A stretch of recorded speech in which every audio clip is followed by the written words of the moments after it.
Hello and welcome to the Star Wars Guys YouTube channel where, in the grimdark future, there is nothing but war, or however the quote goes. In the grim dark future, there is only war.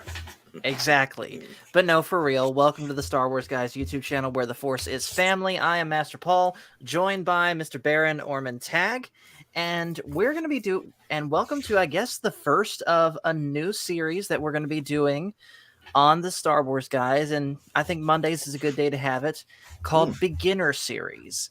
And that's where we're going to take a franchise and basically break it down for those that are perhaps new to the series and want to get started in it. And we're starting with, would it be out of the realms of, would it be a safe statement, Baron, to say that this is probably one of the most complicated franchises to get into? I don't know if I would say complicated because the game itself is easy.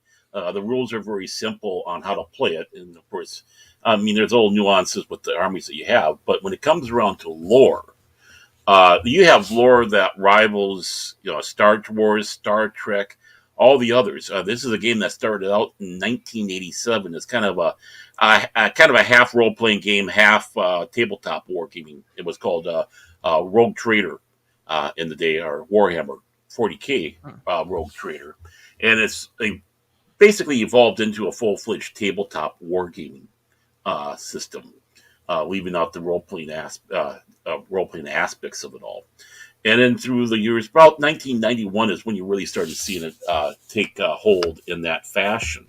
So it's been about 25, 35 years, 30 years that you've had this going on from Games Workshop in England. It is the most popular tabletop wargaming system out there, and obviously in England, where it's from, it is the almost like the national wargaming system of England or the United Kingdom. So so with that, obviously you get a lot of lore, everything that was building up, and uh, how everything congeals together on that. Okay, fair enough. So let's sort of, before we even get into the 3 points that we started, you kind Sure. of went into this already. hmm Let's start with the very beginning from a production standpoint. Why was Warhammer 40K started? What did they want to accomplish with this? And why specifically the realm of tabletop games? Well, it came out of kind of a tabletop miniature background. You had the person who ran it for a while. He had Citadel, which was actually financed by uh, Games Workshop to make miniatures, and this was for D&D back in the day. We're talking about the 70s, early 80s, and so a lot of miniatures for the UK distribution, and also being sent over and imported here to the United States for people to use in their Dungeons and Dragons game. But the one problem is with that, there was, D&D was not at that time a tabletop wargaming gaming system, even though it evolved from that, the chainmail system that they had, that Mhm. Gary Gygax and Arnested had back in the 70s, and that morphed into the role playing game. So they came out with a little system called Warhammer, which was a medieval system, figuring that if we had ourselves a tabletop wargaming with fantasy, we'll be able to sell more miniatures. Because mostly, if someone has a miniature for D&D, they only have a couple of them out there, or they use, they're not used out that often. So let's have a full-fledged war system. And that was about 1983, I think. And I'm sure if I'm wrong, someone will correct me. Mhm. And that Warhammer, the fantasy wargaming, came out. And of course, they had kind of a revision in 1986. Well, somewhere along the line around 87, someone thought, why don't we bring this into the future? We had, laser, some technology from the ancient ones that people played in the Warhammer one, very limited, but you had that there. Mhm. Why not go the other direction and have a science fantasy game? And of course, the magic would be the psychers and various other stuff. So this is very much science fantasy. And it kind of evolved from there. They had that, like I said, the Rogue Trader came out, and then it evolved into that. You had, everything from, you have space elves, you have space orcs, you had, and now they're coming back, space dwarves, and that's something we can broach on later on. So basically, it came out of the need that, hey, we got all these miniatures, how can we sell more? And of course, tabletop wargaming has always been popular. Napoleonic wargaming. People like Peter Hmm. Cushing, H.G. Wells actually wrote. I think it was Tiny Soldiers or Little Soldiers was the go-to wargaming book um, for tabletop, and was pretty much Napoleonic. And of course, this got brought into the fantasy realm. I'm sure thoughts of chainmail with Gary Gygax was in their minds too, saying, "Well, they're not going to do it. Why don't we do it?" But that's my presumption. But because it was known, it was out there. People knew. Okay, fair enough then. Mm-hmm. All right, so now that we have that sort of baseline, let's now dive into the universe itself. And we're not going to go super deep. We're No. just going to get our feet wet. So Okay. let's start off with the universe, the overall universe in general. Now, let's start with the title of it itself. Warhammer 40K, Right. 40,000, Mm-hmm. meaning it takes place in the years 40,000, correct? Correct. Exactly. The name Warhammer itself came from of course, the original Warhammer role fantasy tabletop game, and that was their big guy. Segmar was going around with a Warhammer. So they Mm-hmm. basically just put the 40,000 or 40K, as it's been brought down, as the title for this one. So you're looking at the grim, dark future of the year 40,000. It's 10,000 years after what they called the Horus Heresy. So we have about 10,000 years of history that's encompassing all of this. And just to give an imagination, if we're going to go with our age, that would be, well, let's see, we're 2000. So that would be 8,000 BC.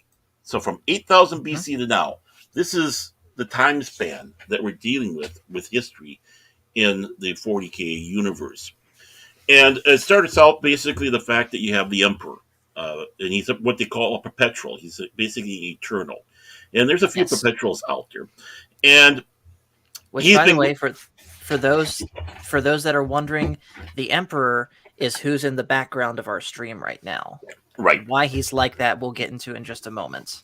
exactly. And the Emperor wanted to go out and unify. Well, first of all, he pacified Earth. He wanted to get rid of all the techno warlords. Had a crusade on Earth. He had what they called, basically your prototype Space Marines called Thunder Warriors, Mm-hmm. and basically pacified Earth, got rid of the Thunder Warriors because they were flawed, and then set his eyes to the rest of the galaxy. And to do this, he went out and had 20 Primarchs. What do you call Primarchs? Basically, these were super beings with a spark of him in them, and basically Hmm. his children. And somewhere along the way, the forces of chaos interfered and sent the gestation capsules that these were in and spread them across the universe. So he starts his crusade, and he's also looking for his, quote unquote, children, the Primarch. But Mm-hmm. he still has genetic material to be able to make what we call a Space Marine, Adeptus Astartes. And you'll find that, high Gothic, low Gothic, in that Adeptus Astartes is kind of a, you know, uh, fanciful Latin, and then of course Okay. you have the low, which would be our English, and no, that's how you kind of would say back and forth. Just thinking about the Fair enough. Latin, how it's used in the Church of the Catholic Church. Um, so he sets out on this crusade, and of course he's very what would you call humanistic? Basically, Mm-hmm. no religion, destroy all religion, destroy all aliens, uh, pacify the galaxy, bring the rule of man, and bring back all those that's lost. So they went with this great crusade, and as he went along, he found his Primarchs and reunited them with his with their legions they had. So he'd find Lionel Johnson, and he became the Primarch of the First Legion. You'd find Ributi Gulliman, who became the Ultramarines, and so on. Volcon with the Salamanders, and Right. they proceed through there with the battle. Some as they pacify get the universe pacified, his greatest Primarch in his eyes, his favorite, you might say, or one of his favorites, the War Master Horus, Hmm. is corrupted and is brought over to the side of chaos. And now that we have the Horus heresy, Now between I'm going to stop you there for just a hmm, quick second. yeah, Can you go into a little bit of what the forces of chaos are? right, the forces of chaos is we have, of course, our universe, and then there is something called the warp, which is kind Hmm. of you know a chaotic universe alongside of us. Inside there, they had originally three chaos gods, and then the fourth one was created when the Eldar, or the Eldari, happened to be so corrupted that they were basically, most of them were annihilated, and they brought forth a fourth chaos god. And basically, what they want to do is they want to try to be able to gain control and get into our universe and take over our universe. But they are limited because they are of that universe, and uh, they need hosts. They need various other aspects to be able to be in our universe. And of course, one of the best things to have is a corrupted Primarch, several corrupted Primarchs, and several corrupted Space Marines and regular average people along the way. I mean, basically, literally half the galaxy with chaos. Hmm. And basically the warp is the way you travel faster than the speed of light in this universe too. So you're going Okay. into the realm to travel, and it's very chaotic. And by doing so, you need to have a navigator. Now, before I continue on, you're going to be noticing that there's going to be a lot of similarities to a lot of science fiction franchises in this. Hmm. Uh, the hatred of computers and of having a navigator, that's coming from Dune. Even the aspect of the God Emperor is like Duke Leto II. You see other aspects coming from like Moorcock with when we're dealing with the chaos and the Hmm. like. You see elements of obviously Star Wars, other stuff across the way. And when Warhammer first started out, it was kind of a little tongue in cheeky with everything. You where you could tell they're having fun with other science fiction properties and using it in this system until it started really growing, and now you have allegories to real life and various in history and other such events. So traveling in this warp uh, is kind of a funny thing because you obviously can travel faster than the speed of light, but you can end up going back in time or going forward in time. In other words, being in the warp for 1,000 years and coming out 1,000 years from now. Hmm. Or you could, basically be a normal journey because the warp is a fickle creature. And you have to have a special device called a Geller field that surrounds the ship to keep the forces of chaos out. Because if that goes out, chaos comes in and you're dead, basically. I see. Mm-hmm. Okay, so having said all of that, we Or have muffled. Horus who got corrupted by chaos, Mm-hmm. and what happens from there? Well, he basically between the time that Horus was corrupted and then the Crusade started, two Primarchs mysteriously disappeared. We don't know what happened to them. Hmm. So now we're left with 18. Half of them side with Horus. The other half sides with the Emperor. So basically, it's even when it comes around to that one. And they begin what they call the Horus heresy. Horus is trying to take control, trying to become the emperor, do it all for uh, basically chaos. The emperor is trying to help advance humanity while he's doing this, but of course, they're having to fight this big war across the galaxy. And Hmm. basically, you can almost say it's like Paradise Lost, where Satan is battling God. That's that sort of allegory that you have in there.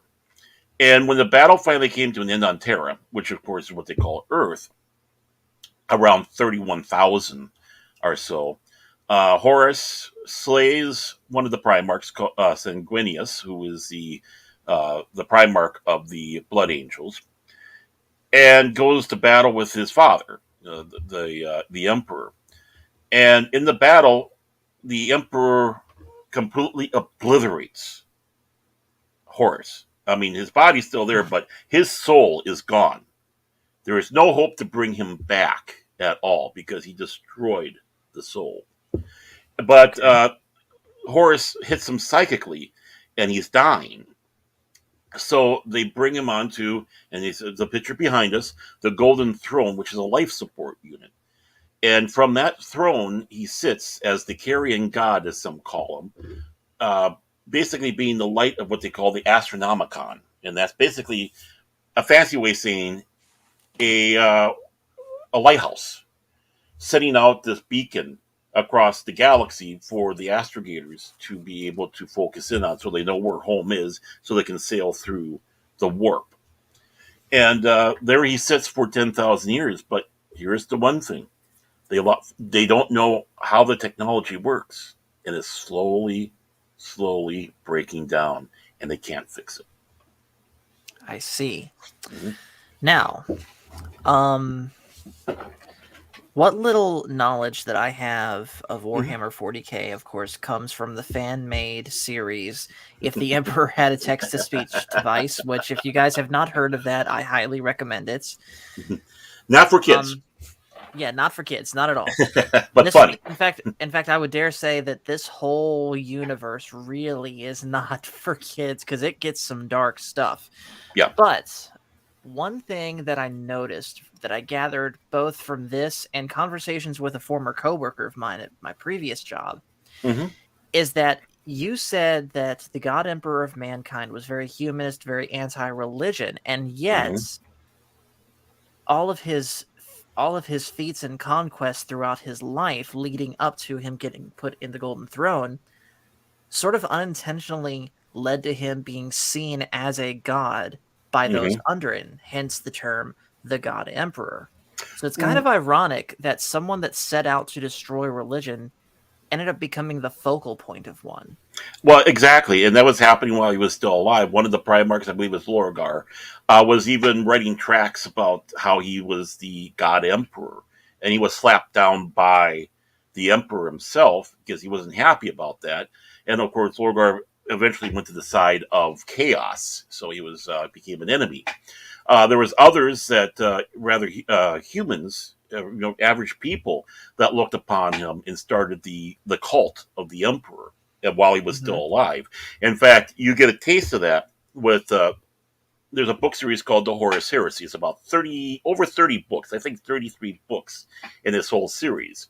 But the one that really get the idea of what's going on with the Horus Heresy would be the first three books, and maybe the fourth one, The Flight of the Eisenstein. But Hmm. oh, I just got a middle block on the names. I know one is like the Galaxy Birds or something like that. But if you can find it, the first three books really settle down, and they start showing how people are slowly going over and becoming part of starting this cult of the Emperor. And of course, Hmm. when he dies, it slowly starts growing more and more, and then you get the ecclesiarchy. I said that wrong, but basically the church, and then becomes the church, the state church of the emperor of of mankind. Right. So, and it starts. This is where it starts looking like the Catholic Church during the Middle Ages in many ways. Hmm. And this also ties into the government side of this, Hmm. where now there's this Inquisitorius Hmm. that will go that at least by the time of Warhammer 40k, itself has become extremely corrupt Hmm. and will supposedly go out and question and summarily execute anyone that they have even the inkling of a suspicion that they've Hmm. committed heresy. And again, when you get into the stories and such like that, there's different levels of it. There's different areas of the Inquisition, different departments, like the ones that deal with Xenos, the ones that deal with heresy, so on and so forth. And even in those factions, you have people with differing opinions. Some that are hardliners, just like you were sitting back saying right there. Oh, you got an inkling, boom, you're dead. To others that will use some of the corrupted things of chaos to fight chaos. And you'll find those in some of the books that they deal with the Inquisitors on that one. Uh, so yeah, and of course they're a part of the High Lords of Terror. 12 people who basically rule, hoping that they interpret what the Emperor is wishing done on the Empire. So Mhm. you'll find the Inquisitorius on there. You'll find the Adeptus Mechanicus on there, and some of the other ones can rotate from whoever's in favor, you might say, as things goes along. Hmm. Okay, fair enough. So, now that we have the human side of the equation established, let's now talk about the other races, starting with probably the most entertaining faction, the orcs. The orcs, yes, the orcs, Wog, and of course they're portrayed with a Cockney accent. So if you're going to be doing that, they have that shoot me a gun, Spice Marines, shoot me a gun. Especially if you play the yeah, and Yes. and this is really an odd faction because they're able to make equipment that if one of us would try to use it, on the good side it wouldn't work, on the bad side it'll blow up on you. But they have Mhm. something about them that makes these things work. Someone says kind of a magic. And red, Yeah. red goes faster, so you want red, so red goes faster. Now And they, purple is sneaky because you've never seen a purple orc. yeah, exactly. And it works that way. If they believe hard enough in something, it'll happen, type of thing. And they're also a plant life form. Actually, they are uh, Really? they are a plant life form. Basically, they reproduce that when they die. Spores are let loose. So if you ever get orcs on your planet and one of them dies, you're always going to have orcs on that planet, unless you do a good job of cleansing it, you might say. So, Hmm. and they also are the ones that go out there without a grudge for fighting. They just love fighting. They just want to have a big fight. And Mhm. that's basically their thing. They want their warg and go out and battle and fight, and they're happy doing that. And it's like nothing personal, but we're going to kill you, type of thing. Yes. Also, they have this weird this weird fixation on rapid gunfire to Mm-hmm. where they call it DACA, Yep. and there's never enough DACA. Never enough DACA. DACA. We got to have DACA. Yep. We got to have the mech boys get some DACA. Yep. Yes. So yeah, So they are the one of the unique ones. Yeah, a lot of people like playing them because of they're just outrageous in many ways. I can't lie. If I ever started playing, that's where I would start. the All right. So how about the space elves, the Eldar, as you called them? Eldar. Yep, the Eldar are the Eldari. There's actually two of them. There's the Eldar and the Dark Eldar. The Eldari are Drukhari, and they are basically a long-lived race. They're basically dying Mhm. because they became corrupted with vice and basically think of Sodom and Gomorrah type of things. And through that, the fourth chaos god was born, and the Eye of Terror. Slanish, if I'm not Yep, mistaken, right? Slanish. Yep, which is basically your decadence type of thing, vice. All Yes. the sleazy stuff, and opened up the Eye of Terror, which was a big area of Eldar space, and many of their worlds, the Crone worlds, were sucked in there. Those that escaped went on what they call craft worlds, and basically they're like city ships that are going through sublight speed through space, uh, trying to find some place. There's another one that's in what they call a webway, which is kind of their way of traveling around. Think of tunnels through space, and it's a way to travel faster than light that's not using the warp. Inside Okay. there, they have the Dark Eldars, craft world, and then you have also what they call the Black Library, which holds all the forbidden lore that they don't want to have out. Um, Hmm. and from any race that it came across on, which is why they call it the Black Library. And only Okay. two humans, at least one specific, but two humans have ever been allowed or ever been able to get in there. One was actually allowed, and the other one supposedly snuck in. So Was the Emperor one of those two? no, the Emperor was not, but the Emperor was trying to work on his own webway at the time of the Horus Heresy, and unfortunately, it was didn't succeed because obviously he got into the state that he was, and there was a lot of chaos. I mean, it's a big, huge situation under that we could probably spend an hour on just talking Of about course. that. Of course. But no, he All was right. not in the web. He did not make it in there. Fair enough. All right. So the next race I want to talk about is the Tau. Mm-hmm. Now, if I'm not now, what I know about them already is that they are always long range fighters. They do Mm-hmm. not engage in close quarter combat, Right. and the Earth forces really look down on them for this. Mm-hmm. Yes. Basically, what they are is they're actually one of the younger races that came in.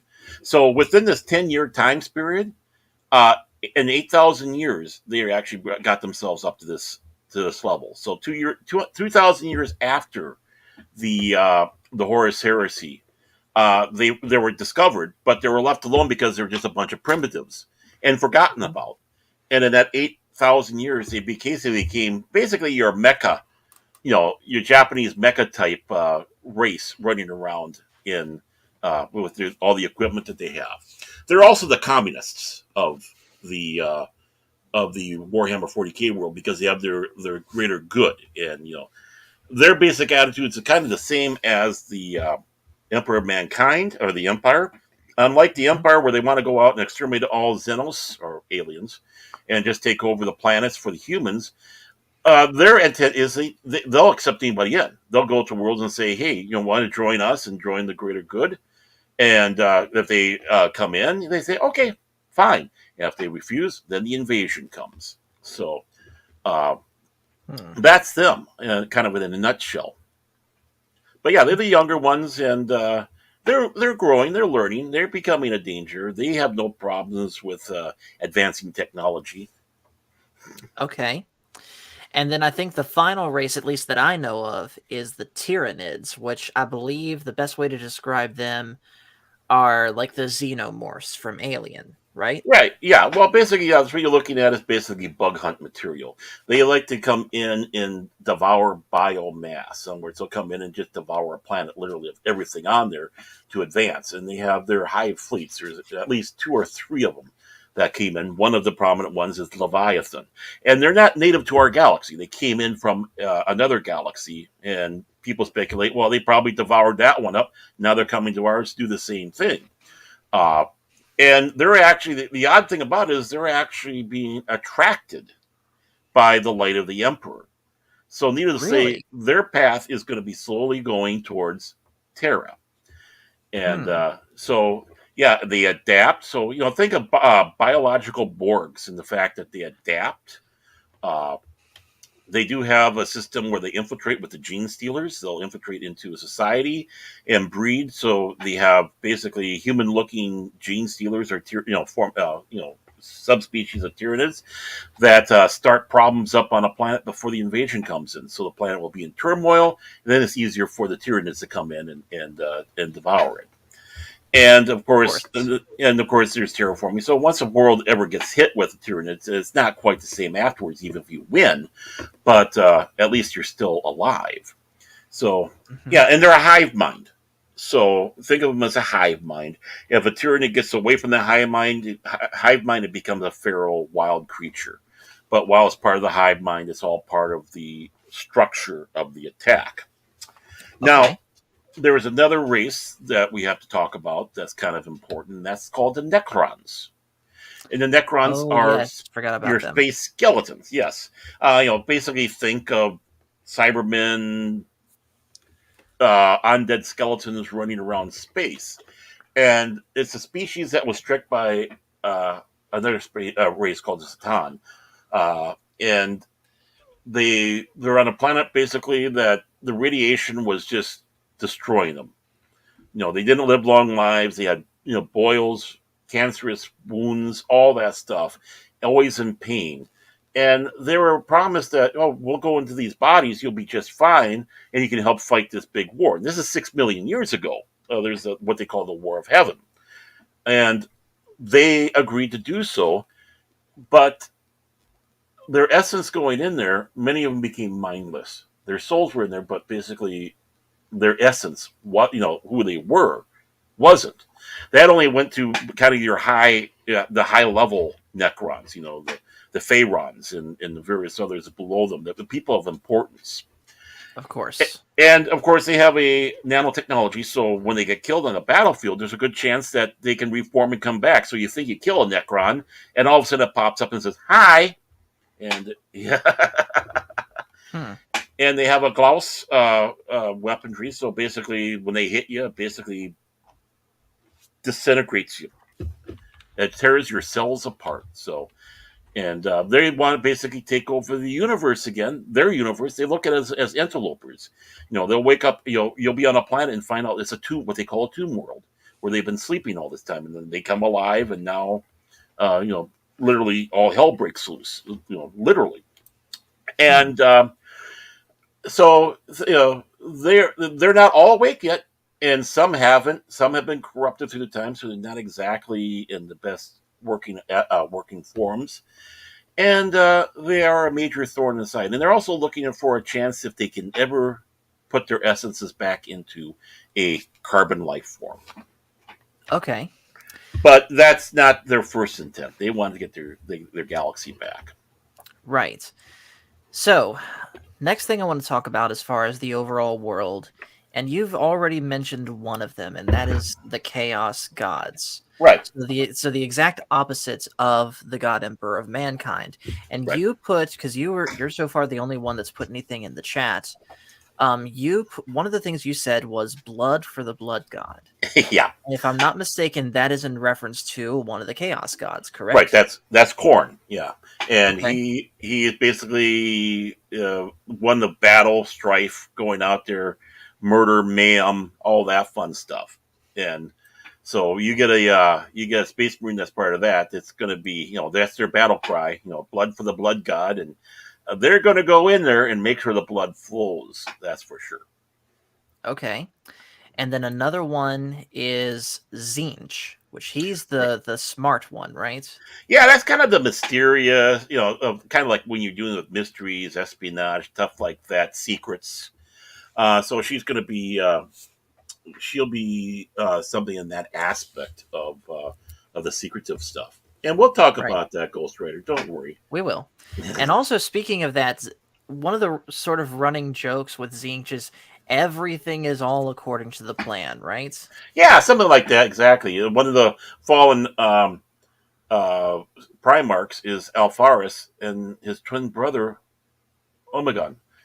So Alpha and Omega. And it's a convoluted thing, trust me, with it. But there's with them with the Thousand Sons, they're kind of that mysterious Legion of Chaos Space Marines that exist out there. And of course, that's who their Chaos God is. Okay. The interesting thing about the Thousand Sons is the actual Space Marines bodies have literally dissipated. They're gone. They're basically living in their armor. Basically, they are the armor now, and they're not happy about that. Wow. And then the next one is Nurgle, who is That's like the god of everything pretty much gross. right. Oh, by the way, I made a mistake. Thousand Sons is Fulgrim. The Alpha Legion was Alpha Alpharis and Omega. So that was my fault. I made that mistake. I call myself on it. Notice that?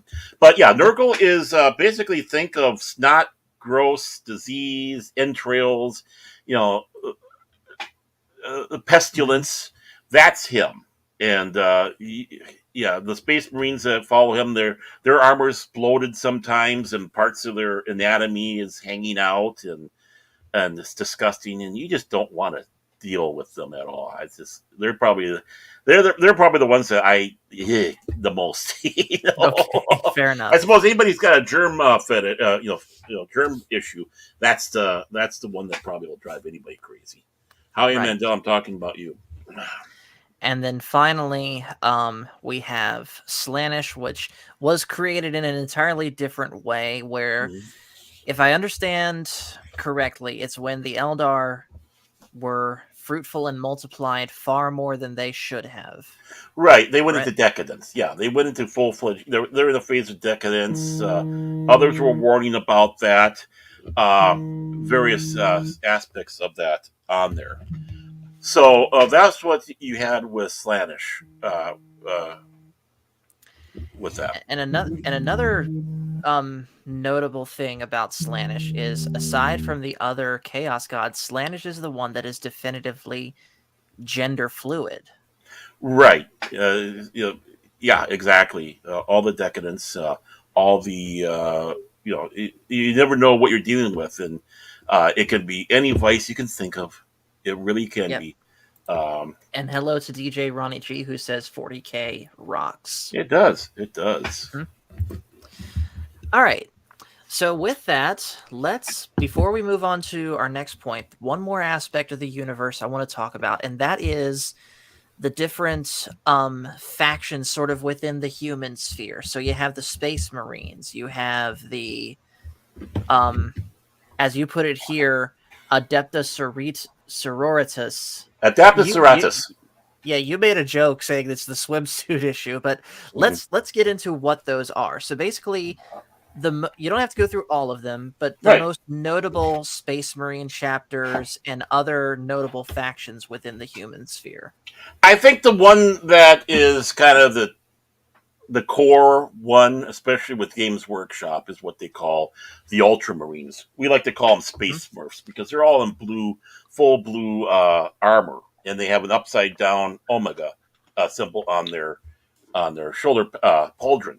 And basically, as the text to speech Emperor was saying, the toilet seat on on there. Yes. hmm And they are, of course, their Primarch was Robute Guilliman, who survived the Horus Heresy. He was the one that broke the legions up.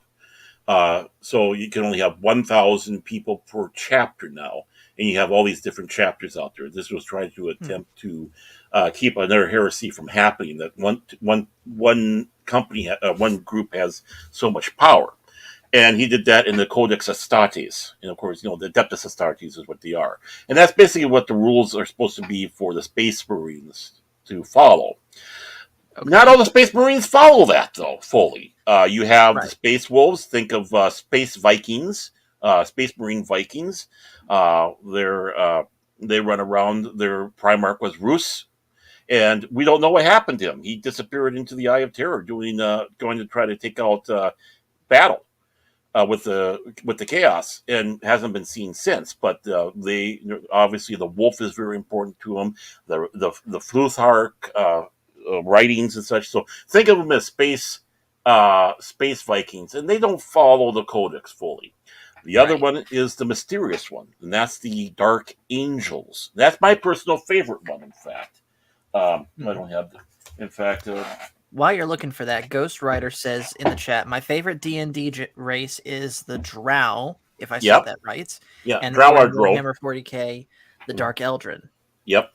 Yeah, the Dark Elder, the Dark Drukari, and of course Okay. that's Legacy of Caliban. That's I count this as 3 books and several short stories. So why don't we one Oh, of this is an omnibus, and this has basically stories centered around the Dark Angels themselves, okay. and they're the ones I like the most. They had their own form of a Horus Heresy because Right. Lionel Johnson, their Primarch, was out. He had his lieutenant, the man who helped bring him up, was by the name of Luther, and Luther kind of pissed him off. Oh, sorry. I just said no word. Pissed Okay, off is fine. okay, that's That fine. one's Oh, okay, okay. that's fine. And he was sent back with several of the other several of the Space Marines to Caliban, which is their home planet. And while he was going with the Horus Crusade, and while there, Luther became corrupted with chaos. And when after the Horus Heresy was over, Luther was coming back to Caliban. They had a little fight that involved the destruction of the planet.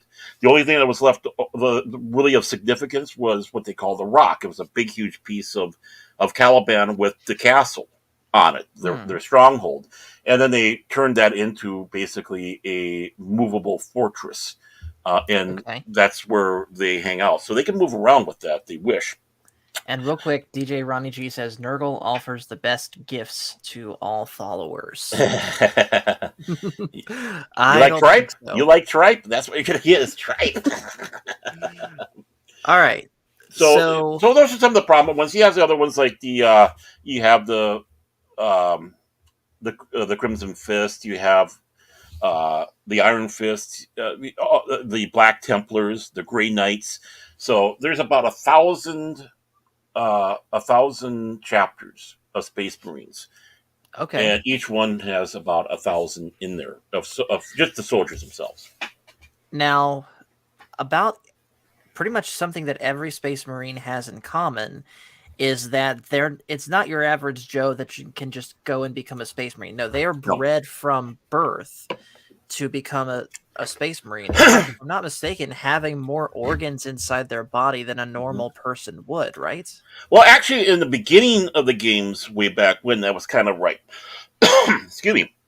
But as it goes, they have their chapter world Space Marines, or they have these other worlds, and they'll go to them and find candidates to become Space Marines, and they go through their Mhm. trials. If they survive those trials, they move on to where they get the augmenting. All the stuff that's put in. There's about 19 operations or so that they have to go through, Which is and which is like a far, far, far more intense version of the super soldier serum that Captain America got, right? yeah, exactly. And this basically hardens them. It makes them grow stronger. It makes them grow bigger. I mean, they get to about 8 foot tall or so. So they grow on that one. Some of the stuff they have to be awake for, so they're feeling the whole operation. So even going through this process is a trial, and they don't even necessarily survive. Some of them don't survive, and they become what they call servitors, which is basically lobotomized humans going around doing menial tasks or such, Mhm. or they just die. And then after that's all done, and along the way as they're going through there, they become what they call scouts. So they're not fully Space Marines, but they're going out and doing the stuff. And then when they finally get the final part where they pass everything, that's where they go through the final process. DJ Ronnie G saying, I hope Nurgle grants me a boil where the sun don't shine and some pus pockets on my face. Mm. Each to their own, man. Here we Each to go. their own. Yeah, kiss Madonna, you'll get it. Another thing regarding the Space Marines that's interesting is that there's only men that can be Right. Space Marines, no women. Well, they're trying to change that lore, and we've been fighting that. Fans of but basically, yes, only men can do that. Now, in the way beginning, right before any of the lore really started, you did have a female Space Marine, but I'm talking about back in '87, Hmm. before anything was going. But it was determined because what you're dealing with male hormones, you're dealing with male, you're dealing with the fact that you're getting a piece of your Primarch put into you, and the Primarch has a piece of the Emperor in him. So in a sense, you're Hmm. becoming the Emperor's children. You're going out there, you're the angels of death for him.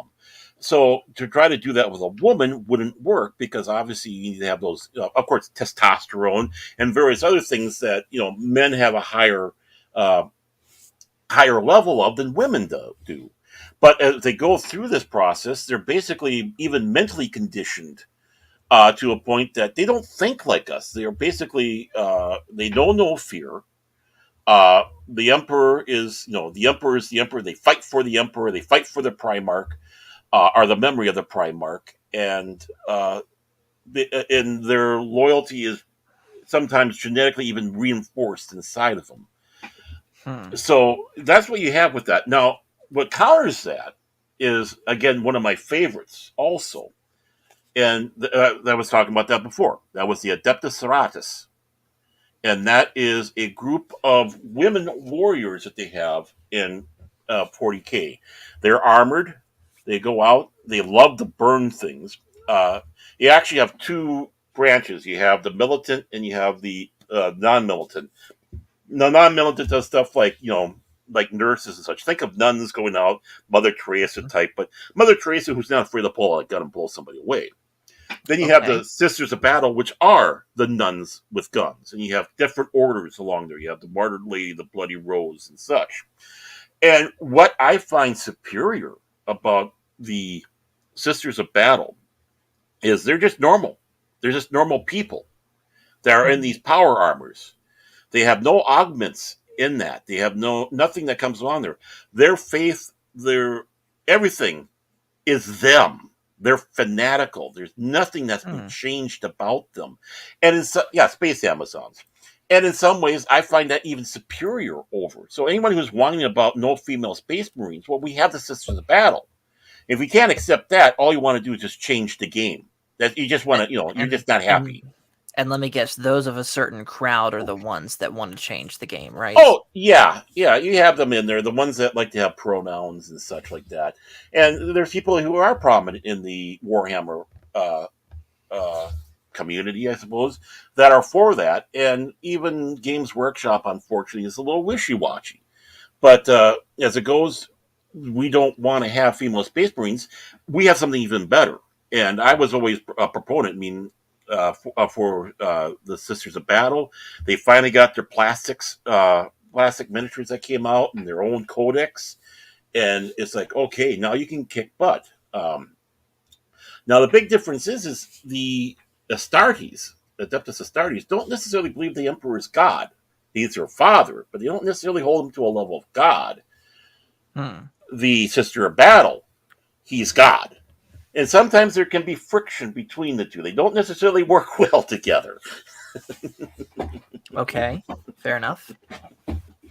So, real quick, just as an aside, before we get into like important events of the Yeah. timeline, was so obviously Star Wars had George Lucas, Star Trek had Gene Roddenberry. Who is that person for Warhammer 40K? Like the one person that we can tie back to. Well, it is literally persons, honestly. Uh, Okay. Real there's quick, more than that. attention, Admiral on deck. Oh, there he is. It's Necronporial. Yeah, yeah. That's what we'll call him, or nerd Necron. I can't remember. So Games Workshop itself, I'll just have to call this up here because I want to make sure I get the names.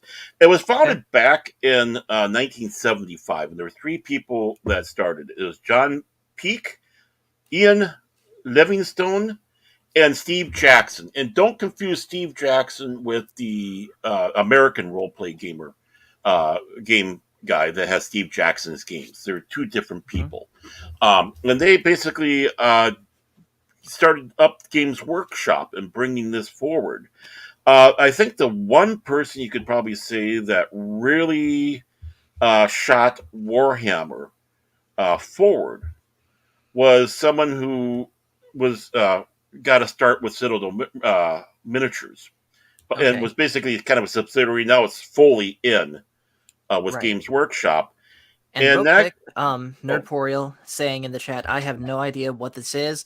That is why we are doing this. yeah. This is for those that came in about halfway. This is a new series that I'm going to be sort of toying with called Beginner Series, Mm-hmm. where we will be taking a franchise like Warhammer 40,000 and basically breaking it down for people that have never heard of it, like you just said, or have heard something of it but want to know more. So that's basically what we're doing. And as far as Warhammer 40,000 goes, if I could sum it up in a sentence, which is nearly impossible, but if I can sum it up in a sentence, it's a tabletop slash role play game set in the year 40,000 where it's literally nothing but war and darkness and Mm-hmm. tragedy. Yeah, think of Star Trek Discovery. And this is what you get, by the way, Brian, for coming in late. Okay, you got to stay after school and watch the beginning up. Mm-hmm. Oh, So, we do some zapping. I saw the people think oh that. no, Yeah, we were talking about space elves, and they got excited. or the Sisters of Battle. Mm. Oh, I don't know. Sisters of Battle. Like I said, think of nuns. Think of nuns. Yep. But the guy who really pushed Warhammer was Brian Ansell, Mm-hmm. Ansell, and he's the one that basically really pushed Warhammer 40K along and got it really going. So those are basically the people you can kind of see that helped create this system, this universe. Again, it was something to sidestep and do a fantasy version of the Warhammer game. They're not connected universes, even though you have the Chaos Gods and stuff like that. They're not connected. The Chaos Gods are a little bit different in the Warhammer game, um, but basically the premises are the same. In Warhammer, you have basically medieval fantasy world, while this one is the galaxy. Shoot, missed. Oh, you're not going to be a space marine. You failed. You're right. By the way, hello to Old Man who says I'm a nobody in this. That's okay. We're here to learn something new. Oh yeah. Also check Twitter. I just tagged you in something that I want your thoughts on, Old Man. Oh my. You're tagged. You're it. Yep. Now, right. another faction, and it was actually who was it that brought that up? I think it was Ghost Rider or whatever about the space dwarves. Now, Yes. this is kind of interesting. This is another faction, and actually they were called squats when they first came out, and they were basically the space dwarves of 40K, but they disappeared from the game system around 1990 or so. And there's a big group of people that love the squats. And basically, they're what they call abhumans. Basically, they're humans that traveled in towards the core of the galaxy and were on planets with higher gravities, so they became shorter, stouter, more robust because of that. So they're human, but they're a different branch of humanity, you might say, abhuman. Okay. And you're going to Fair find enough. that there's other abhumans out there also, where they're humans, but type of thing. And after, as they went to the lore kind of sat back, so the Tyranids came in and ate them all up. And basically, the squats, even in old stuff where they re-released books, they took squats out completely if they were mentioned in there. Basically a full-fledged Stalinized eradication from history of the squats, but they were still very popular. They thought they were silly, but the people still loved them. People still have their squats armies. They're doing their own rules up for their home games, even though they couldn't do sanctioned games. Just recently, on April 1st of this year, it was announced that they're back, but they're called the League of Voltan. So think of Viking dwarves out there that have robots and such, and it's going to be interesting to see where they go with this League of Voltan. I think some people are already saying that they are kind of overpowered. So, and they're not going to necessarily be friendly to the Imperium, unlike the Squats were. The Squats were, yeah. He said he's never seen two of the most sacred men in my life. I am very honored for that. And he says hashtag justice for the Space Marines and for the Empire, which echoes the very first thing you said, for the Emperor, for the Lion. Yep, and that's the cry for the First Legion, or in the first company chapter, which is the Dark Angels. Yes, and hello also to Mr. Mouse. What chaos god is he representative of? He is his own. This is the 5th chaos god. Get your butt off screen. He is the 5th chaos god. And he just proved it. Yep. All right, so what's more chaotic than a cat? That is true. All right, so with that, let's go ahead and get into some important events in the story timeline of Warhammer 40K, and we've already covered the Horus Heresy, but let's go back even further to that, to the creation of basically the God Emperor's origin story. Yeah, Now, yeah. Oh, sorry. Go on. again, I'm gleaming all of this from If the Emperor Had a Text to Speech Device, so I'm going to need you to fact check me. But basically, way back when, on at least as far as Earth's history goes, there were these people that could tap into the powers of the warp called psychers. Hmm. Initially, humanity came to. At first, they thought, "Oh, cool, wizards are real and such," but then Hmm. people got scared of them and started killing them all off. Hmm. And through all of this came the God Emperor. Is that correct? Yeah, as it kind of goes, one of the origin stories is that these people that were in tune, psychic, whatever. Basically, the emperor is the reincarnation of all these people into one, and he was Hmm. born and he became what they call the perpetual, which means he's basically eternal. He if he die, he gets hurt, his body heals itself. He lives for a long time, obviously, um, and he went forward from that aspect. And we're looking at about 8,000, 4,000 AD in BC. I mean, so we're looking at Okay. 10,000 years ago, the dawn of mankind, the dawn of society that he rose and came out of, and then went through the world, sometimes being uh, influencing major events in human growth. Right. As time went along, he you had various things happening. You had the age of technology, the age of strife, uh, and these were Which thousand year. which basically the age of strife specifically is like the post age of technology where Right, technology has crashed to such a terrifying degree. right. Exactly, and basically you had you basically had the same thing like in Dune, the destruction of robots, computers. Having any of this is a capital offense in the Imperium. So another idea that they took from Dune and brought into the Warhammer. So you can't have basically thinking machines. You can have cognitors or kind of computers, but you can't have a robot. You can't have an android. That's why they have servitors, which are basically lobotomized people, whether it's someone that didn't make the trials with the Space Marines, or you were a criminal, and this is your punishment. They lobotomize you. They put a bunch of equipment on you if need be, and away you go. Okay.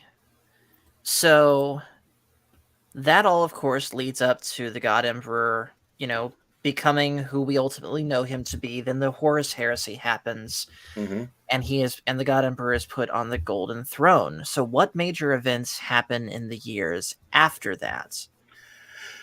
Oh, where to begin with that? With the timeline, of course, you have 10,000 years in the entire aspect. So about 2,000 years after the emperor died, that's when basically the cult of the emperor, really solidified, and the church was built. The Mhm. ecclesiarchy, the inquisitorius, all that stuff, and of course, the continuing on kind of a crusade to go out there and uh, bring things under control of the emperor. Around, I believe, 35,000 or so. One of the people, part of the ecclesiarchy, saying that wrong, basically religious, he basically wrestled control. He found these women warriors, and they became the daughters of the emperor. And they were basically his hit squad, and he uh, basically became uh, basically a dictator over Hmm. everything. And there's the Adeptus Cathartes, which is a branch of even beyond Space Marines that guard the Emperor and the throne. And they managed to convince the leader of the daughter of the Emperor uh, that this guy was bad. She actually was able to meet the Emperor, one of the few to come and do that. And when she did that, she came running out and she literally wiped the dictator off the face of the earth, even though he was sitting back saying, "I still have some stuff to do. I'm not done working here." And these, Which you see that play out in If the Emperor Had a Text to Speech Device in a really hilarious way. yep, exactly, and that's exactly the one. Yep, and They made it that they could not have a army of men, so they had that loophole, and that's how the Adeptus Sororitas came about. And Hmm.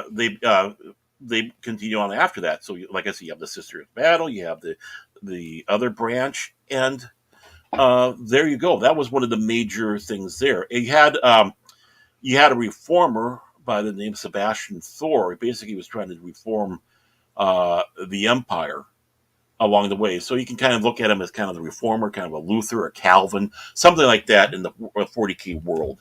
And he was around, running around about that time, and they're trying to kill him, the powers that be, because he was not, uh, was towing the necessary lines. And that was that was kind of significant off of that as well. Okay, fair enough. Mhm. So let's see. One thing that I had heard once before from my friend when I was Mhm. working at the jail is that there was this one either planet or city, I don't remember which, that basically sat as the gate to either the warp or the Eye of Terror, whichever of the Mhm. two. What can you expand upon that There a we go. little bit? Now, when you're sitting back saying about a planet or a city, sometimes it can be both, but in this case, it's not. The planet's name is Cadia, and it sits at basically at the edge of the Eye of Terror, and basically they're the guardians. Basically, they try to fight and keep things going from coming out and doing battle. Abaddon the Destroyer, who was the lieutenant to the Horus, is kind of the head of a lot of the chaos in there. He's kind of like the new Horus, you might say. And he had what they call Black Crusades, and there were 13 of them. And the 13th one was the one that basically destroyed the planet. As they sat back and said, the guard didn't break, but the planet did. And that was one of the pride things that they have about the Lacadian regiment of their army, is that Hmm. we never fell, we don't fall. And in the what the basically, and this is where we're coming to the end of the 40,000, the 41st century going into the 42nd one. That's when he came in and did his major invasion. Abaddon did, and the destruction of the planet itself, which had black pillars that were made by the Necrons that was able to keep the forces of chaos at bay. Once that was destroyed, everything was open. Okay. So And at one this of the point, aspects of one of the interesting aspects also, if you're from Cadia, your eyes are somewhat purple. Just wanted to bring that part in. kind of like how if you're from Arrakis, being around that spice too much, your Hmm. eyes turn bright blue. Right, and their main general Krieg, I believe that's what his name is. He was based off of Winston Churchill, so he's kind of the stout guy in the military uniform with a cigar. So they based him off Hmm. of Sir Winston Churchill. Okay, fair enough then. So a couple more miscellaneous questions I Yeah, have before we get into the final point and sort of wrap up for the night. yeah. There is this one quote that I've seen attributed to Warhammer 40K that says something to the effect of "Even in death, I serve the Emperor." So can you expand upon that a little bit? That is okay. So within the ranks of the Astartes, the Space Marines, they have something what they call a dreadnought, which is this big, huge, battle, Mhm. moving battle tank, with legs, hands, arms, and such like that. When a Space Marine is injured so badly that he's close to death, there's no way he could ever be functional as a Space Marine again. They put him inside a sarcophagus device with neural connectors and such, and then place him into the dreadnought. So he is basically the embodiment controller of this dreadnought, and it's considered a great honor to do that. Hmm. In fact, one of the dreadnoughts, part of the Space Marines, is so old that he actually remembers fighting with the Emperor. He was fighting with the Emperor. He's 10,000 years old. One of the things they do is when they're not being used, they're put in stasis. The Space Marine that's part of that, and they're awakened when they're needed to be awakened. So it's like, oh, battle's coming, awaken awaken our dreadnought, and that's how they continue to fight for the emperor after they come to a point that they ain't able to do it physically themselves. Okay. And of course, should it ever happen that the dreadnought is destroyed, they're destroyed with it. That's correct. Or you even have a situation where the damage might be where they get killed, or they even die, and a new one gets put in there. They can repair the dreadnought, and then a new Space Marine gets put in there. But you kind of have to be somewhat special too. They just don't put any Space Marine in there. Okay, fair enough then. Um, he said, I found Mike. What did you want to ask? Basically, just okay. So I'll explain for those that are unaware. I found a clip on Twitter. This has nothing to do with Warhammer 40k. I found a clip on Twitter of a Santa in the mall making a little boy cry for allegedly wanting a Nerf gun for Christmas, but Santa in this mall is anti-gun, and apparently he makes the kid cry with that. And since you Mm. yourself were a mall Santa, old man, I wanted to get your thoughts on that. So, Heresy. Send the Inquisitorius yes, after them. said the Inquisitorius. All right, so Now, let's get back. okay. Go ahead. Oh, I was Go going ahead. to say just a quick offside. When you were saying about how this is for, not necessarily for kids. Oddly enough, a few years ago they came out with novellas that was aimed for 8 to 12 year olds.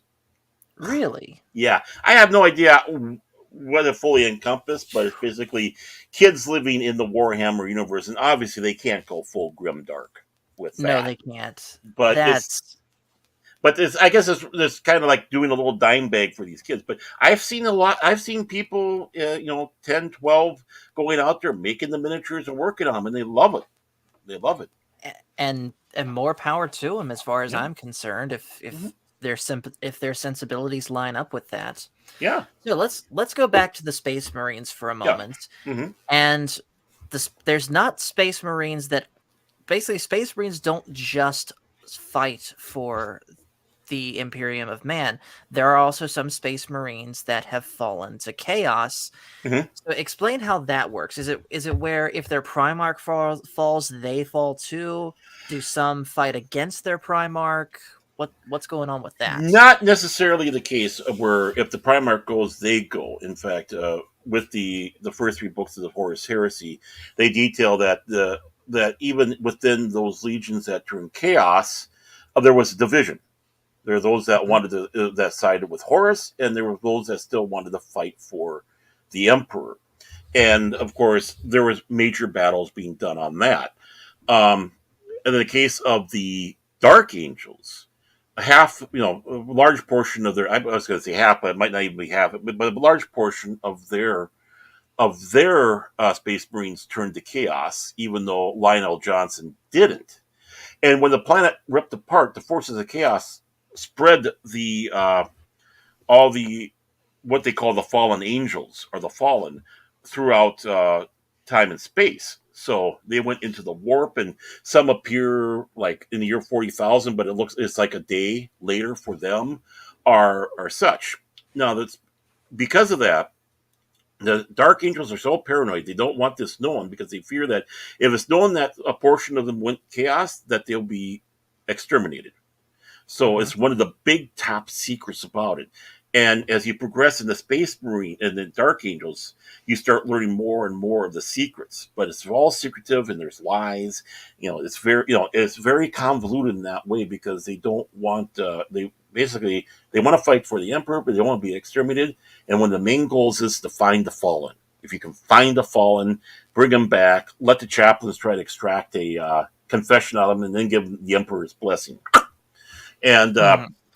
one of the worst out of that one they consider is one called Cipher, and that is kind of the plum on their if they could ever get Cipher. He's been captured a few times, but still escapes, and he's kind of this Sweet. odd enigma. Hence, just the name Cipher itself. It's just this enigma that's going through there.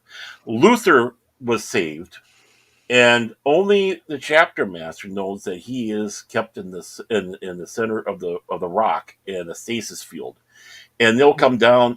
Each station chapter master will come down and talk to him because he's also kind of an oracle. If they can get through his madness, they hope they can understand something that might be happening.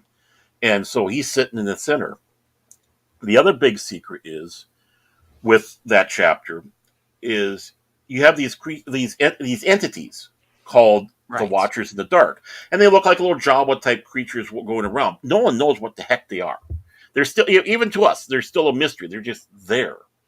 And they took actually Lionel Johnson and they have him laying in stasis, ready to come back when it's needed. So Lionel Johnson still survives. The Watchers are watching over him, and when he is needed, that will be another Primarch that comes back into the 40k universe. It'll probably be the next one they bring in as the lore goes along. I'm sure of it. Okay. And real quick, Old Man, in response to what I sent him, said, I don't think I can say the words that I would like to say about him. You never ever do that to a kid! Exclamation mark. No, Yeah. if the kid cries, it's because of the natural. I'm scared. You try to calm them down. You don't make them cry. Mm-hmm. All right. Let's let's go ahead and get into the final topic Okay. of the night, and that is, and this is sort of like the closing topic, is basically where can you find things Mm-hmm. about Warhammer 40k. So we already talked about how this is mostly tabletop stuff, Yeah, but there are books that exist. I In fact, Baron has a quite I brought a bunch out here to show off, and I've already showed some of them. Like I said, the Dark Angels are my favorites. This is one of the books called the Our Angels of Darkness. Goes into again that twisted past of the Dark Angels that they have going on there. For a while there, I wish they would have continued it. They had these novellas, and of course, I showed this one earlier. That's the Order of the Bloody Rose. My favorite Mhm. branch of the Sisters of Battle, and of course, I love the Sisters of Battle. That's an army I'd love to build up. They also have these so they have book series out there, and they're called the Black Library. And they come out with these wonderful omnibus where we have like 3 books. If anyone wants to get into it, find them. These omnibuses, uh, like the Ultramarine ones, would be a good one to go with. Or if you can find Okay. the Horus Heresy series and start with the first three books, you can find these books at game shops. You can find these books in hobby shops. You can find them at your local bookstores. You can Hmm. find them I've seen them in Books a Million. Yep, you can find them. You can get used copies at, of course, if you have a half price books or other used bookstores or science fiction bookstores, if you have them out there. Um, so there's really available, and it's again, here is 3 omnibuses right here. I got a couple more, but I just brought these out, and they range from everything from again Sisters of Battle. I have a thing for them. Um, the Rogue Trader, which of course, as you remember, that was the name of the first game, and that deals with the basically the people, the mercantile that's going around and doing trade in finding artifacts and such. And yes, they're very rogue. And of course, the Dark Angels, nice big one. Some of the stuff Of is down in course. front. One of the notorious things they do is they like to have stuff that's limited run. Like this way, it's like the Index Imperialis, the Apocrypha. And what's nice about this one is this actually goes through a history of like the just the regular human faction of Warhammer. So they talk about the average soldier, the militarum. They talk about the Sisters of Battle. They talk about all sorts of stuff. Beautiful artwork. Warhammer is well known for Oh their yeah. beautiful, beautiful Yeah. artwork on there. And and of course, the other one they had was the Codex Index Astartes for the Apocrypha, where they go through the history of the Space Marines and how they came about to what they are, and how the lore changed as everything came closer. I mean, there we go. Okay. Yeah, and I love this one. This is one I wish I had this one hardcover, but they go through the various periodicals they had, like the Road Trader book or the White Dwarf, which is their gaming magazine. It used to be just a general role playing game magazine, and it finally evolved into being the magazine or periodical for Warhammer. And then you got this tome, Warhammer 40K. It's in this ninth printing. Hmm. I think this is the eighth one, but they kind of go together, from what I understand. Again, basically, the rule section is small. The rest is history. Let me just kind of go here. Where's the rule section?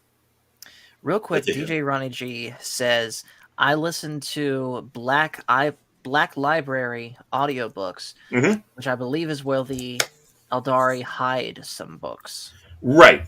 And I talked about that earlier. The Black Library is where the Eldari hold. I believe, is protected by the Harlequins, which is a group of Eldar that they have in there. Hmm. A segment they worship the Laughing God. Basically, this is kind of the rules section of the book, and even then, that's kind of padded with more detailed stuff. It's very simple rule play, but they kind of go into a little bit of detail. The rest is lore. Wow. That's lore. That's telling you the history and the stories. And then they got little inspirational sayings down here, like zeal is its own excuse. Zeal is its own excuse. If I read that right, I got the wrong glasses Hmm. on. But they got the little things in the bottom there through there. But yeah, and of course you can get these at your local game stores. I'm sure Barnes and Nobles, probably even Amazon, and there are Game Workshop stores around the world. We have one here in the Twin Cities in Eden Prairie. So there's actual Games Workshop stores, or wherever you can find a hobby shop. A lot of hobby shops have this dedicated for Warhammer because they have so many people playing it. You'll find a 4x8 table and everything's all set up, and they do their little battles in there. Again, this is the Okay. most popular tabletop wargaming system out there. Wow. And then another aspect of Warhammer not to ignore is they do have video games too. Like for Right. example, there was one that I tried playing a couple years ago on the Xbox 360, Mm-hmm. called Warhammer 40K Space Marine. Now, That is the. Oh, don't sorry. ask me what it's about because I never got very far, but I Oh, do remember playing it and I would like to get back into it. get back into it. That is the best video game they came out with for 40K, in my opinion, especially when it comes to a first-person shooter. That is, it's a kind of a pseudo history because the Captain Titus that they have in Hmm. there, he's supposed to be the head of one of the divisions inside the Ultramarines. Well, there's actually somebody else who's that one. So this is kind of a pseudo parallel universe type thing, but everything else meshes with the Okay. Warhammer universe, and they're coming out with a second one. So we get to Hmm. see the further adventures of Captain Titus in his All right. adventures. And then one last question. Kind of doesn't have to do anything with Warhammer 40K, but Hmm. I think it kind of does. Yeah. Have you ever heard of this board game, Baron? Battle Masters. Yeah, it's Melton. That's Melton Bradley. So that's not Warhammer. I know. I know Games Workshop is listed on the box though as someone that Okay. came up with it. So maybe he I is. a- Yeah, I think that might be one of the games that they had for fantasy role playing. What year did that come out? I don't know. Um let me look that up real quick. Yeah, I But know they. Hmm? basically I asked because I have this game. Oh, it came out in 92. 92. So yeah, that was the early days coming in there. So that's when they were trying to get some of the stuff brought in there. They even tried with one of the game companies here. It might have been Milton Bradley to do a tabletop Space Hammer game with the Blood Angels. Right. Hmm? Um what I just looked up there, of course, from Wikipedia, is that it was a game made in collaboration with Milton Bradley and Games Workshop, set within the Warhammer Fantasy Hmm. universe, and it is a really fun game. Now, it is in they don't make it anymore, unfortunately, Yeah. and you're gonna pay a pretty penny to get it in any sort of good condition. Hmm. But if you have the extra money, get it. It is Hmm. well worth it. I wish they'd bring some of these old games back. That's just the thing. There's so many Hmm. great games that were out there, and it's like bring them back. These are fun. You know. Exactly. Well, that is that is everything that I have to talk about with I got Warhammer more. 40K. And yes, like I said, there's a lot to talk about, but Mhm. I think we have done more than get our feet wet in the universe. So, like I said, for those that had not heard of Warhammer 40K before now, I hope that you got a good education from this, and I hope that our conversation has sparked you to go and check it out. So, as far as beginner series goes, this is number one. Next week, Jonathan doesn't know it yet, but next week I'm Mhm. going to have on my brother, Jonathan, and we're going to do a beginner series on Sonic the Hedgehog. Oh. Same time next week. Hope to see you guys there. And I want to point out something earlier that Baron had said in the chat. You'll notice that Baron has changed his name. It is now Fandomology with Hmm. Baron Orman Tag. Yep. So yes, Fandomology used to be me. We're back to the Star Wars guys now. Mm. I gave Baron the Fandomology name. Yep. So, what do you intend to do with it? Well, of course, you're going to be involved in it, I hope. But basically, it's kind of what I've already been doing. Uh, I'm not. I like to go out there and let people know right off the bat. I'm not a pulp culture warrior or anything in that aspect. Because I've been out of the game for so long. I'm catching up with a lot of stuff. I kind of go on the aspect of what was and remembering what the different aspects of fandom was, uh, all all sorts of whatever it is that people like, and try to go out there, bring it forward, let people know why we are fighting. I mean, we see the people doing the fight. But why are we fighting? We were talking about earlier about the female space marine thing, and why is it important that don't mess with this? And what's the lore and why it's important and why things are? And just to reminisce, I mean, someone wants to sit back and talk about, well, let's have a talk about Star Trek and how it influenced your Mm-hmm. life. Uh, when I've had talks with people, it's amazing. Sometimes they start getting teared up because when you're talking about things, they start remembering people that they grew up with that's no longer with them. And these are good memories. And the fact that they're being torn down and torn apart and spat upon and excrement upon, and Nurgle is taking care of them, uh, Mm-hmm. is why it really irritates us, because you're taking something that's sacred from us. This is a secular sacredness, and you're destroying it. You're ripping apart. You're mocking us when these things truly do have meaning to us, and it doesn't have meaning to them other than the fact, just like chaos, all they want to do is destroy. So fandomology is just, let's talk about fandom. Let's talk about what things were, where things are going, what people like, what Mm-hmm. people enjoy. Get the different facets. We see people with their fight, but let's sit back and talk with them a little bit. You start seeing interesting more facets, like, oh, this person's is big with history in this aspect, and this what led them into this, and so on. It starts bringing another side of who we are. Even like a talk like we're having today about Warhammer 40K, um, you start getting a little bit more why it's important, what's it all about, and that's what Phantomology is about. I hope Mike, Pacific 414, and Cash Money, and I are kind of working out on that one, and I hope Mm-hmm. also incorporate you in one Oh, in some fashion or absolutely. another with this. So, um, Absolutely, man. You've helped me a lot with this channel. I am more than happy to return the favor. right, it was kind of something I've been going around with, trying to figure what to do with what I have, of course. And it's like, okay, I think this is the way it goes. It's like, well, you don't have the name. I'm taking it. No backsies. Yes. Of course, I did ask. I did ask before I Yes, took. you did, and like I said, I am. We're staying the Star Wars guys. Frankly, we should have never changed, in my opinion. I have no use for the name Fandomology anymore, so it is yours, Baron. Mhm. And hello to Pacific 414. Yeah, He Mike. just popped in right at the end. So We were just those that talking about popped you. in, we were for real. Don't worry, all nice things. But for those that popped in here at the end, or for those that have popped in the middle, of course, rewind and watch from the beginning so that you can actually hear what we're talking about Mhm. regarding Warhammer 40,000. But, Mhm. anyways, we're going to go ahead and end it here. We'll see you guys next week for our beginner series on Sonic. And in the meantime, Thank you so much for watching. Make sure to hit like and subscribe if you haven't already. And just remember, everyone, the Force is family. And we will And see you whatever you guys do, later. make time to have fun. Is that your outro? Nope, that's not my outro. That's actually It needs to be. It no, needs it's to somebody be. else's. It's somebody else's. It's someone who does Oh, come Warhammer on. videos. So Okay. Well, you need something like that because that's perfect. yeah. But we'll see you guys later.